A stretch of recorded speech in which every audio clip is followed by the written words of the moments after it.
Buenos dias, Gunners Collective TV. Back at it, you already know. Like a torta with some bad habits. Bye up, bye up. Let's get straight to the intro.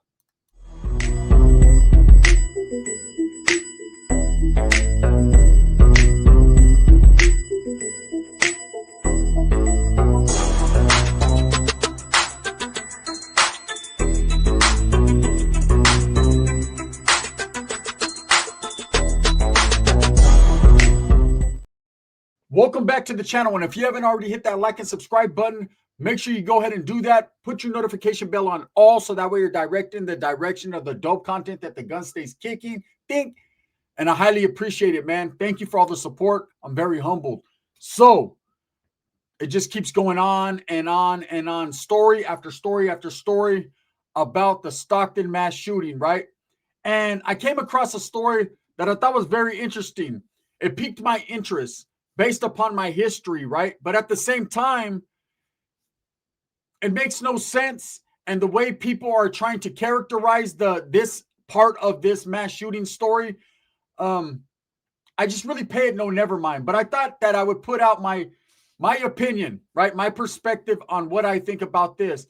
So one of the victims, the 21-year-old victim, the young man who was shot and killed during that birthday party in Stockton, goes by the name Susano Archuleta, okay? And he's attending this birthday party on behalf of family members and friends, and he pulls up because he was the baby's father, the baby daddy of one of the family members' cousins, right? Or sisters, excuse me. The woman who actually threw the birthday party for her daughter, her sister's baby dad, who was Susano Archuleta, was killed tragically, right? Unsuspecting. And there's a lot of people running around talking about he was an active Norteno gang member. Now, that means a lot in the community of Stockton. In the gang life, in the street life, that does mean a lot. And it doesn't mean he was actively out there doing things, but he was definitely in good standings. And if he was a Norteno, and again, these are just allegedly what people are saying, right? If he was, that takes this story to a whole different realm. This changes everything. Because now what you have is now have the Norteños in Stockton, California, who are a very dangerous and treacherous organization and group out there involved. Okay, there's a lot of pieces to this puzzle that are falling into place. It's only a matter of time before this manhunt that's going on produces some suspects and produces some arrests, right? We know that's coming. Who's guilty of this? A lot of people are saying one group, a lot of people are saying another group. Look, I'm not here to speculate and tell you it was these guys or it was those guys. Only those who were at the party seeing the shooter, only those that were at the party know who the shooter was. Now, there's not a lot of people giving up the ghost, meaning there's not a lot of people that were attending that party that are willing to say just who it was or from what side it came from. We are hearing details that this person started the shooting within the building and then went outside of the building and continued to shoot. Okay, there's a lot of victim testimonies and victim witnesses that are saying that, an alleged argument broke out and this man just busted in and just started shooting. Speculation is speculation. At the end of the day, it's a tragic event where children lost their lives, and that should be the core focus, right? What we could do in the communities to alleviate the problem of gang violence and drama and bullshit, okay? I know Biggie said party and bullshit, but this was a party with a whole lot of bullshit, man. And when kids are losing their lives, that's too much shit to bear. You have people now that are holding vigils.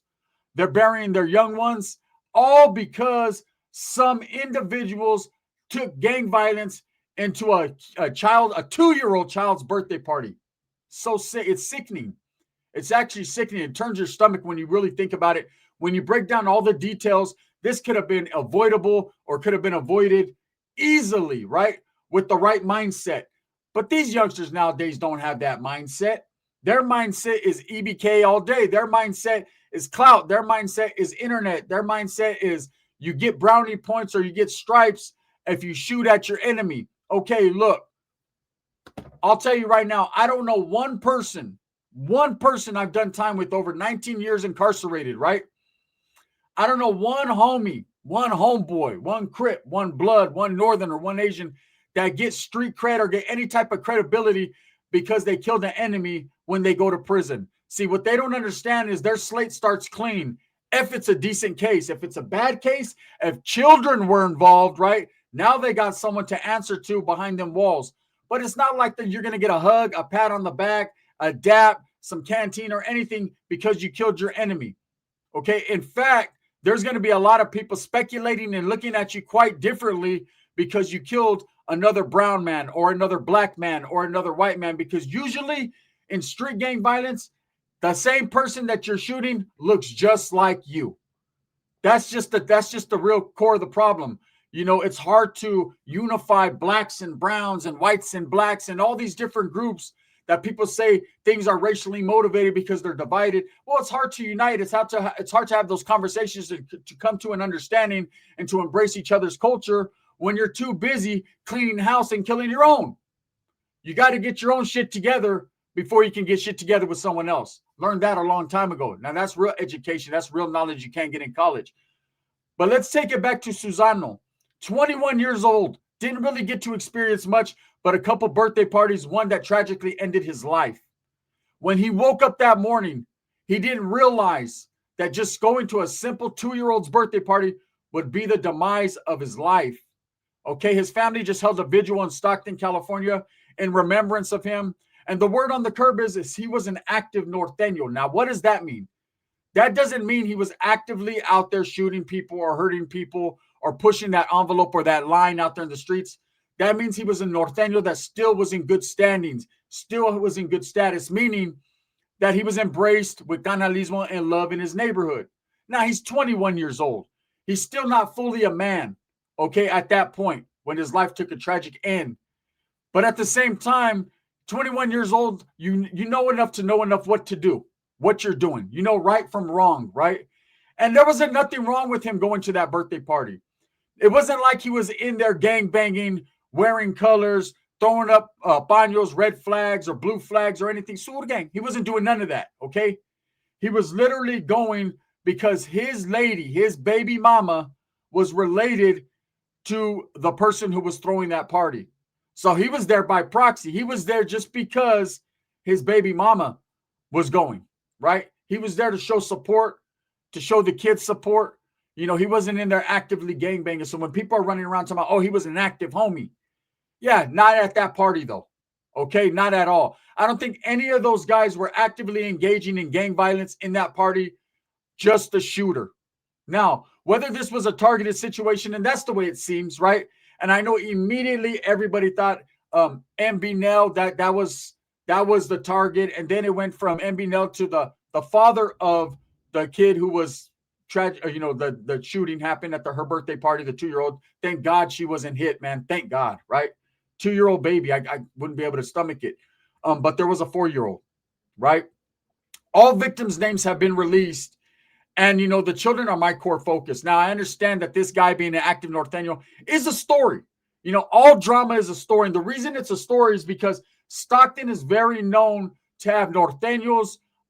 Probably they're the biggest group, the biggest gangs. You know, there's several different varrios, the Triple S, the East Side Stockton. You got Little Unity from back in the days in Pilgrim Street and 6th Street. And you got all these different sets and different barrios. I don't even call them sets, man. I don't know why I said that. I'm acting like a youngster, right? Dressing like one and acting like one. You fuck around and call me Punky Brewster. But different barrios, right, in the city of Stockton. And the majority, if not all of them, are Norteños. I know there used to be some Southsider sets like sets. Yeah, I'm saying it again. I'm used to that now. Barrios like Playboys and Vickystown. And I don't know if they're still prevalent or around in the city of Stockton. I haven't been to Stockton in a minute, right? But one thing I could tell you for sure is if this was an active Norteno, a Norteno in good standings who was gunned down in this situation and it didn't involve him, meaning he was just an innocent bystander, you know, of course there's going to be some Norteños, his homeboys from his neighborhood, that are going to feel some type of way. Now, as far as retaliation, all that, what happens in the city of Stockton. You know, people that are like, oh, the homies are gearing up to do this or people are gearing up to do that. The truth of the matter is, if it happens, it happens. Unfortunately, you know, when it comes to gangs, it's tit for tat and it's back and forth. So if this guy was just randomly there based upon he was just going to show support for the family because he was lightweight related to that family or involved with that family, it doesn't mean like he was the intended victim and they were going for him. But then again, it does not mean that he wasn't the intended victim. See, at the end of the day, there's so many different twists and turns. The ones that I know weren't intended to be the victims were the ones that actually were victimized, and that was the children. Okay, anytime a person in themselves can go to a spot where there's children, a birthday party, and open fire, that is the most cowardice piece of shit act I've ever seen or heard of in the world, right? Anytime a man, a solid man, a man who's in the mix can raise a gun to a child, there is something wrong. That does not involve gangbanging. That has nothing to do with gangs. That right there is predator type psychopathic behavior, period. If you can beat a child, if you could kill a child, if you could do anything like that, if you have that within you to do something like that, you are worse than Jake Harrow. You are the same thing, and you belong in a cell or facing the death penalty just like him. That's just the facts and the truth of the matter, right? Now, we can't take away what has already progressed and what has already happened. You know, Stockton is reeling right now. Like I said, having candlelight vigils. A lot of awareness is coming to the forefront, and I'm glad that that's happening. The community is stepping up. Community activists and leaders are actually out there trying to tame the flame that is already fanning, right? They're trying to tame the fires. They don't want to see more retaliation. They don't want to see more kids hurt. You know, this is tragic. This is a big deal, especially in the Stockton community where, I mean, shootings happen every day. Gangbanging is real in Stockton. And when I say it's real, I don't mean it's cool, but it is real. It's part of life there. You have to identify with the fact that every time you go outside your door in the city of Stockton, California, there's going to be gang members out there in public. And if they see their enemigo or they see someone who they have beef with, they're probably going to engage. And what I mean by engaging is they're probably going to engage via handguns. Now, does that mean every day that you're out there in Stockton, someone's getting shot? No, but it happens a lot more in Stockton than other cities in the surrounding areas. That's just the truth. Stockton's always had a reputation for violence, for gangs, for drugs. And it doesn't mean Stockton's a bad city, not whatsoever, man. My grandfather, he owns 2 businesses in Stockton, or at least he did before he passed away. He owned a barbershop downtown that was connected to an ice cream store. I don't know if any of you guys remember that. It was downtown Stockton, but that was my grandfather, Rudy, that owned that, right?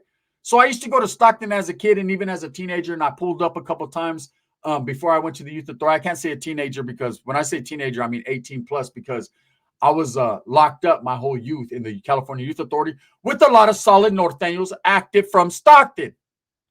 Okay, now, if this youngster, and he was a youngster, 21 years old, Susano Archuleta was an active Norteño, that means the Norteños are definitely locked in. That means they're really peeping the scene. That means they're feeling some type of way. Now, MB Nell, what's the other guy? Nano MB. These guys were rappers, but were also gang associated and affiliated, right? I don't know what particular neighborhood they were representing or what, you know, nowadays it's different. I did a video yesterday. I explained to you guys the gangs from my era and from the eras prior were different. We were from different cliques and different values, but you knew what we were representing as a whole. Nowadays, I don't know. I don't know if they're Bloods, they're Northerners, they're Crips. It's all mixed up. Money over bitches gang, a fentanyl gang. Like, you just don't know, okay, what they got going on. But they are definitely in the mix. They are definitely out there acting a fool. And someone felt very disrespected. Now, I'm hearing a lot of different stories. You know, people are saying, hey, MB Nell was really like that. He's really like that, homie. Because I did the video yesterday where, you know, I only reiterated what his own father said, that he was in hiding, that he continues to be in hiding. And I'm sure, man, he's with the business. I'm sure he'll go out there and he'll kill a kid too, right? I'm not saying he would. I'm just saying, man, nowadays, I guess being with the business entails that, right? But at the end of the day, I understand his wanting to be out the way for a while everything cools down. You know, the detectives are doing a proper investigation. They're investigating all leads. And the streets are out there saying that one particular group were the culprits of this. If that's the truth, then that was red on red, right? If that's the truth. I do not believe the Norteños did that. Now, one thing I will say is this. I wouldn't put it past any group to have a loose cannon and someone that doesn't realize that children mean more than just a sacrifice, right? You know, but then I had one guy that got at me in the comments, and he was actually right, man, and I had to acknowledge it. he was like, it wouldn't be the first time that a Mexican or any other group, man, did something like this. I said, oh, no, definitely. We live in a big world. A lot of incidents have happened. But recently, we all remember the Goshen Massacre tragedy. If you don't remember, I'm going to reiterate and give you guys a little bit more of the rundown right now on the set. See, I said it one more time. And it's not a laughing matter or nothing to make fun of. That's just my character, man. Don't get it twisted. I had one guy went off, how can you be laughing at this time? I'm not. But it's just me, right? I'm never going to not be me. You know, the Goshen Massacre, when the family was killed and the baby and the 16-year-old baby mother was killed, man, that right there was heinous. That right there was non-provoked. You know, them guys easily could have let that little girl and that baby go. They were not the intended victims. They were not, they didn't do anything to them guys to warrant that to be executed, right? And still, they took the initiative to do that cold-blooded. I hope those guys rot in hell. Those two individuals, I still hear that one of them thinks he's active and he's in good standings. I don't know how that's going to work out for him. The other one's already telling, so it doesn't matter. I'll say this, though. Yes, you are right. Gang members sometimes go overboard and they do things they should not do. But that needs to be on an individual case basis. That you can't hold the whole gang accountable and everything. And I know this whole incident leads back to gangbanging. And gangs, I'm not sitting here and trying to justify and poison people and saying gangs are good, because they're not. They're never good for a community. And, you know, it's basically the way I look at it, and I was an active gang member, and I'm not going to say this about everybody because I'm not going to judge anyone. I don't know their get down. I don't know their history. But for me, it was cowardice. I joined the gang out of cowardice, right? I joined the gang because I couldn't be on my own as a person. I couldn't be out there doing my thing. I like the look. I like the canalismo. I like the way we were a group and we handled our business together. I like the backup that came with it. I loved every little part of it, right? But I didn't love the time. I didn't love the anguish and the heartache that I was causing my family. I didn't love being broke all the time. I didn't love the fact that drugs were involved in the mix. I didn't love the fact that I was making children with women and basically not being there for them. I didn't like this because too much of my time was going towards gangbanging and being incarcerated and being locked up. So to me, I was being a cowardly person. Now that I'm no longer that, I'm being an active, productive member of my society and from my family and from my friends, and someone that I believe when I look in the mirror, I'm proud of and they can count on, right? Now, that doesn't mean all gang members are like me. I'm just telling you from my point of view. If this youngster was an active Norteno, right? He never got to experience a lot of the hardship, the struggle, the strife, right? And he died at a very young age and not representing his gang. People are like, oh, that's the homie. He died going out and bullet. No. He wasn't in there representing Norte. He wasn't in there gangbang. He was at a 2-year-old baby's birthday party. And somebody decided because they had beef with whoever that was there to come in and start shooting everything moving. Children included. Batteries not included? No, in this case, children included. The person, and they're going to catch this person or persons who did this. Whatever neighborhood it is, they just pretty much killed their own vibe. You know, this right here set off a chain of events that is either going to be retaliatory. There's going to be other people involved. And best believe, look, I'm here to tell you, man, if the Norteños are involved in any capacity, whether it be victim, which we know that he was an active Norteño now, allegedly, right? Or the guys doing the repercussions, or the actual culprits who did this, it's not a good look, man, and it's going to bring the integrity of the cause down. You know, there's no way to justify people killing kids. Now, that doesn't mean everybody's liable for it, and that's what Norteños do, or Southsiders do, or blacks do. No, I hear people saying, oh, man, these dudes were moving like blacks. That's how blacks get down. Not necessarily. If you look at the last few incidences that have happened that involve children, man, and I love my raza, and I'm keeping it real, though. You know, it's been raza related. It has nothing to do with the brothers, right? So for people that are pointing fingers and, oh, they're acting this way and that way, no, you know what they're acting? They're acting foolish. They're not acting black. They're not acting brown. They're not acting white. They're acting stupid. Okay? They're acting stupid, and they're acting fucking like weirdos forever. You know what I mean? Pulling a piece out or a gun out when there's kids in the vicinity. Period.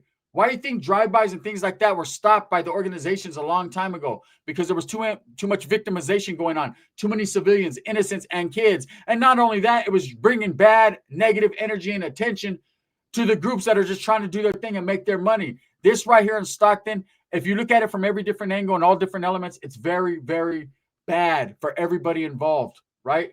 You know, you have a mother having to explain to the news, man, and it's upsetting. You know, she feels like people are pointing fingers at her, you know, because she threw a birthday party for her 2-year-old child. You know, she didn't know someone was going to come in there. I'm sure she, and look, let's not fucking beat around the bush. I'm sure she knew her baby daddy and she knew what he was saying and the things that he was saying, but never in her wildest dreams that she would think inviting her family and friends and their friends to a birthday party would end up like this. Nobody did. Okay, because there's people, I don't feel sorry for her. She knew her old man was a gang member and was saying he was talking about killing kids and doing all this too. His damn self. You can't blame a woman for that. She's trying to do a righteous thing for her daughter. You know, she shouldn't be to blame. She shouldn't bear that burden. It's not her fault. Her conscience shouldn't be eating at her at all. She literally just threw a birthday party. The only people that should be concerned were the people that were out there woofing that high power shit and pulling up to kids' birthday parties and not being aware, having their awareness way down, and the people who sanctioned and did this. That's it. The kids are not at fault. The parents are not at fault. The ones that are at fault are the ones doing the bullshit gang banging and the ones that are willing to pull up and hurt children in the process. That's who it is. As far as this active Norteno, man, rest in peace. I feel for him. He never got to experience life to its full, complete capacity, right? And life is hard. So I'm glad at one aspect that he missed that hardship. But still, man, I know his family is mourning for him. I'm mourning for him, man. It's a bad thing. And I don't think people need to be focused on, he was a homie. He was a homie. No, he was a man. He was a father. He was a son. He was a brother. That's what people need. People need to look at the humanity in things and stop looking at the streets and the gangbang. Who gives a fuck what he claimed? You know what I'm saying? Let him die with that. That's what comes with it. When you're a gang member, death or life incarceration, that's what comes with it. Unfortunately, death came with him, not because of his gangbanging, but because he was at the wrong place at the wrong time. Let me know what you guys think, man. Thumbs up or thumbs down. Heavy's going to be the head that wears the crown. I'm going to continue to strive, struggle, and strive for what I truly believe in. That's the betterment of all people. And for people that are out there saying, oh, man, they were targeting him because he was an active Norteno, get your shit together, man. That's not even close to the reason. Bang, bang.